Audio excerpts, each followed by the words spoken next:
We all have stress in our lives. What are some of the biggest stressors that you have? Is it a job interview, a big date? Do you have to do a public speaking event? Or are the in-laws coming to visit? No matter what, some of the things that stress us the most, we have a tendency to think about prior to the event happening. One of the most valuable tools that I learned in meditation was to do a segment intention or do segment intending. All that means is that before the event happens, I take some time when I'm quiet, when I can get my mind still, and I think about the event that's supposed to transpire.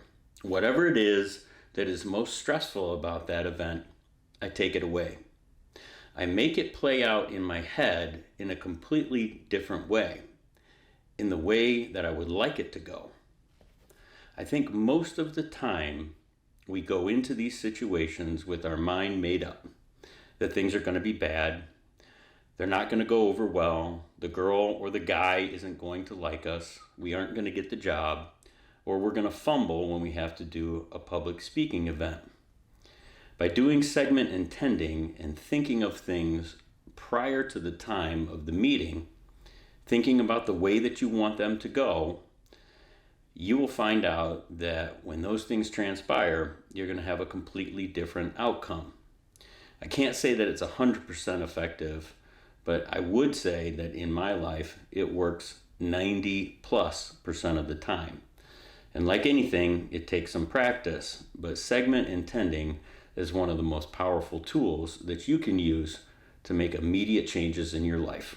What was the most stressful thing in your life 1 year ago? You don't remember? Let's try a month ago. What was the most stressful thing in your life? The truth is that when events come to pass, we don't pay them much attention. And yet, things tend to stress us out on a regular basis. The upcoming events of a speaking event, a date, a big business meeting, or the in-laws coming to meet can stress us to no end. And by doing a segment, we've been talking a little bit about the process of segment intending, what it means, how we can take something that's in our head that's negative, turn it around, and kind of do a pre-game run for the real thing. And then we're kind of able to watch how the real world can conform to what we want. And in a lot of ways, I think we have this self-fulfilling prophecy about us. I think there's a very real part of that. Most of the time, what people think about is negative. It's a negative soundtrack that plays in people's head. So when stressful events come up, if they're looking at them in a negative way, chances are they've been to the event hundreds of times before it's actually occurred. You may be thinking about conversations that you would have with somebody, how you're going to defend yourself, what you're going to say to certain individuals. Then the day of the event arrives and it sucks, just like you told yourself it would, just like you knew it would suck. But the truth is, if you apply segment intending, you can go into a situation that you think sucks, and you can find that at the end of the day, it's a completely different thing than what your original brain was telling you. One of the examples that I like to give, a real life example for me, was getting together for my son's birthday party.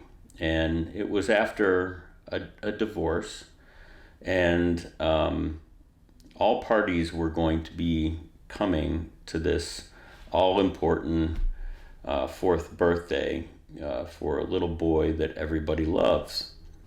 But it was stressful to me, and in particular, the thought of having my ex there and then also having a new girlfriend there was particularly stressful.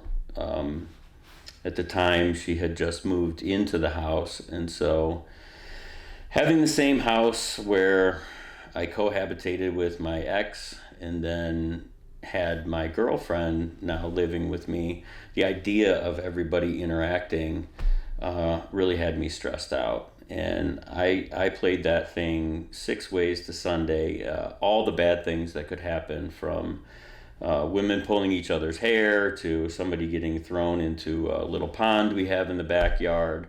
But I didn't really see a positive way about that.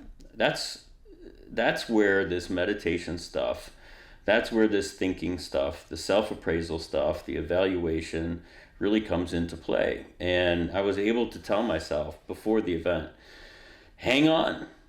If we're doing this thing, if we're changing our life, if we're changing the way that we think about things, then it's time to apply some of the stuff that I like to talk about, the things that I like to teach.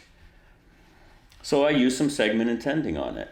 And rather than continue to see that upcoming event as something stressful that was going to end badly no matter which way I cut it, I began to see a great party where people were happy and my son was smiling.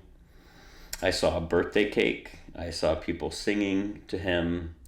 And I saw two women that got along just fine in passing. No big events, no hair pulling, no name calling, just going about their day, being together for this short party, and then at the end of it, feeling like everybody was happy and everybody was satisfied. And so I took the time when I was quiet. At night is when I do most of my segment intending. And I took some time to see that in the way that I wanted it to go. And after a couple of weeks, the party came and went, and it was absolutely a zero. And by a zero, I mean that it was a zero for me, getting an emotional rise out of me. I think the most stress that I had was running to get a bunch of pizzas for some kids to eat. Other than that, everybody interacted really, really well. And the event went off without a hitch. It was a proper birthday party for a 4-year-old kid. That's segment intending and the power of our minds. I'm thoroughly convinced that having not done that, that would have been another pretty rotten day, just as I had envisioned it originally. I hope this helps you out.